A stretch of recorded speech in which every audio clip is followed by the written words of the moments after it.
And I remember picking up a tape by Zig Ziglar, the great Zig Ziglar, right? One of the funniest and most entertaining personal development guys you will ever come across, right? And I bought a tape. This is how long ago it is, guys. It was a tape that you played in the car, right? It wasn't quite a gramophone that you wound up, but it was almost there. It was a tape that you played in the car. And I play this tape. And I loved Zig's style. And if anybody's never heard of Zig Ziglar, sadly say, he's passed away now. But if you haven't, you're in the audience, you haven't heard of him, go listen. Right, Zig's amazingly fun. And Zig was talking about consistency and persistency. And he said, "Are you a sales guy?" And I said that, and I went, "I'm a sales guy, Zig." And he said, "Can you take rejection?" And I said, "I can take rejection, Zig," because I used to talk back to the tape in the car. And he said, "Can you take one rejection in a day?" And I said, "Of course I can." Zig, "I can take one rejection in a day." And the tape went on a bit, and he said, "Can you take two rejections in a day?" And I thought, "Yeah, Zig, I can take two rejections in a day. I'm a sales guy." "Can you take three rejections in a day?" Truthfully, I was beginning to think at this point, it's starting to sound a bit hard, Zig, but yeah, I'm a sales guy. I can take three rejections in one day. And then he said, "Can you take four rejections in a day?" And I thought, I'm going to be a sales guy, Zig. Even if I'm not one now, I can take four rejections in a day. And then he said, "Can you take five rejections in a day?" I thought, I maybe can't now, but I'll learn how to take five. And then he said the thing that changed part of my life. There's a statement, isn't it?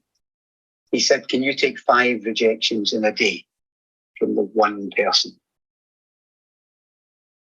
Wow. Because if you can, you're a sales guy. And I would turn that round and say, "Can you take five rejections in a day from one person?"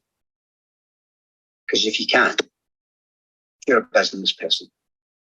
Yeah, that's amazing. I mean, from what you've said, it really jumps to my mind that when you talk about you made that decision, and that is the difference, isn't it, between, when you look at people who have done things that were inconceivable. And it brings me back to, I can't remember whether it was Napoleon Hill or whoever it was, but what the mind can conceive and believe it can achieve. And that is just, that just is incredibly powerful and follows it. And I do love Zig Ziglar, but I haven't read anything from him for years and years. So I'm going to go back and do that. Wendy, you've been very patiently waiting there. Is there, what are your kind of thoughts around this sort of consistent persistency? Is it something that comes naturally to you, or how do you kind of walk along with this? Yeah, it definitely doesn't come naturally. And I think we had a bit of a conversation off air, didn't we, about the fact that my wealth dynamics profile, I'm a creator, and I do find it very difficult to carry out repetitive tasks. So it has taken quite a lot of focus on my part. And I think a big part of being able to do that and be consistent is around knowing what my why is and being really confident that, every activity that I take consistently is leading me towards my why. So that kind of mindset psychology is really important. And I think kind of going back to, the number of times people need to see you, hear you is 7 times, I think, in marketing statistics. So certainly in past positions where we've been marketing products and services to people, they needed to kind of see and hear about us at least 7 times, often before people would buy. So, I've kind of known for a long time that being consistent is really important, and that is what gets the results. And I think for me, it's looking at how I can improve being consistent by 1% every day.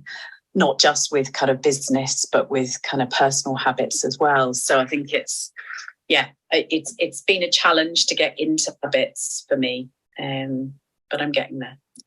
Yeah, I like that. I mean, I don't know if you've read Who Not How. Have you read that? Yes. Yeah. Yes, I mean, I have. that is it, oh, I can't remember who wrote it. Somebody will help me. Somebody write it in the chat for us who wrote that.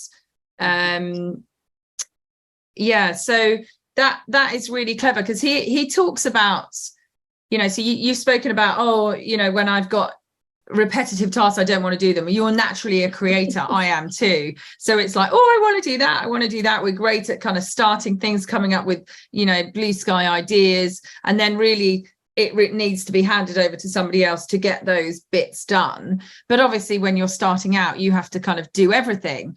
But are you kind of sort of seeing along the way of changing things? So for instance, for me, really early on, I knew I had to get automation into place. And I love I love tech only because I don't really understand it, but I love what it does for you. I'm not really very good at it, but I love what it does for you. And that's why I sort of was, I suppose, persisted with certain things until I could then have a business where I could have a VA. And so now my VA, you know, she's able to do all of those kind of things for me, and she gets everything sort of teched up. And also I want to push on having tech to support her as well. So it kind of falls down like that. So have you kind of, do you look at things? Do you go kind of, who can do this? Or are you still, is that still quite a challenge? Because I know it is a real challenge, isn't it? Yeah, no, I think I came to terms with the fact that I cannot do everything very early on. And it you know, I know kind of what my strengths are and what I do best. And I absolutely know when I'm doing something that I'm not really good at, and how much longer that takes me to do. So yeah, I came to terms with that a long time ago. So automation, bringing in support to do bits and pieces, delegating, that's, yeah, I would say I'm pretty good at doing that. Fantastic. And Tom, thanks so much. Yes, it's Who Not How, Dan Sullivan. I kept thinking a different Dan. I knew it wasn't that way. It's Dan Sullivan. Thank you. I was going to say Daniel Priestley, and I knew it wasn't him. So thanks, Tom. And have you got any sort of specific examples, Wendy, you know, of something that you were really consistent on, and when you look back, you think, wow, I'm really pleased I did, or something that you look back on and you think, oh, I really wish I had been consistent, knowing what I know now. I think had I just pushed on that little bit further, like I always love that, the stories of, you know, somebody, mining for gold, and they give up, and they're literally kind of millimeters away, and somebody else wins that battle. They've done all that hard work and somebody else swoops in. Have you got any sort of examples yourself? Nothing kind of really jumps to mind. I suppose a bit like what Paul said in terms of, if I want something, then I will put my mind to it and move heaven and earth and be kind of persistent about achieving it. You know, kind of, and in some ways it's a bit like the law of attraction and manifesting. It's that, you know, where I live just now, 10 years ago, I would never have thought that I would be living here. But I used to sit in a cafe right across the water and look across and say, one day I'm going to live there. I had no idea how, but that's what was going to happen. And then wheels turned, things moved, and, you know, and here I am living here. It didn't just magically happen. Of course, you know, activities were put in place, but it was about having that kind of, you know, vision, that's where I want to be, that's what I want to be doing. And then naturally you start looking for those things that are going to help you get there, being persistent, consistent about, that's the vision, that's what I want to be, and finding what you need to do to get there.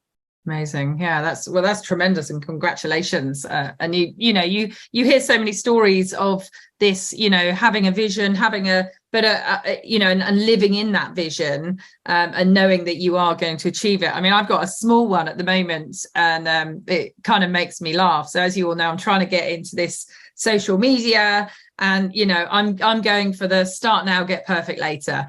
You know, I'm just, and also the other reason is that I know the more people that you can help, that, you know, then obviously I believe in karma and all of those kind of things. And I absolutely love helping other people. So I thought, well, I'll just go ahead and I'll do these things. And at the beginning of the year, we started our YouTube channel, and we basically had no YouTube videos.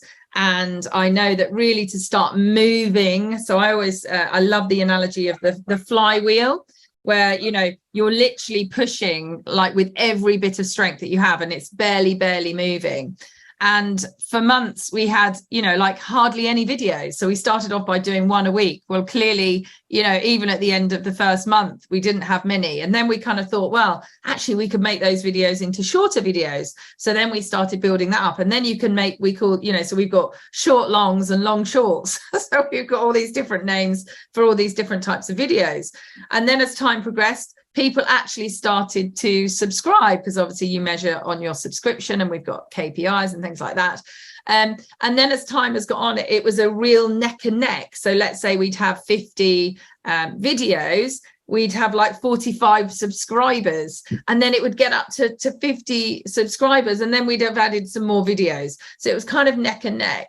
And anyway, I haven't checked this morning, but I know over the weekend, let me open up, we were very near 200 subscribers. So that's it, we're at 195 subscribers and 144 videos. So we've actually got a bit of a gap now between the number of videos and the number of subscribers. And I met someone the other day, and I said, and somebody who, it was actually Martin Rapley, who I've interviewed on here before.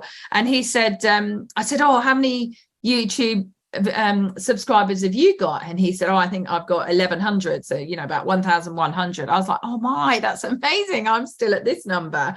How long did it take you to get there? And he said, oh, we've been really working on that for 3 years. And I actually thought, wow, I need to really kind of understand how far in 6 months we've come. And I could have given up. I could have thought, because there are days, let's be fair, where you just think, oh, I really, I've got to think of another something else to talk about. And I don't want it to sound like I don't love it, because I genuinely do. But there are times when you don't feel as creative, and obviously trying to get other people to want to come and talk to you. So there's lots of things where I've had to really be consistently persistent. And I really feel that flywheel is starting to move. It's getting slightly easier.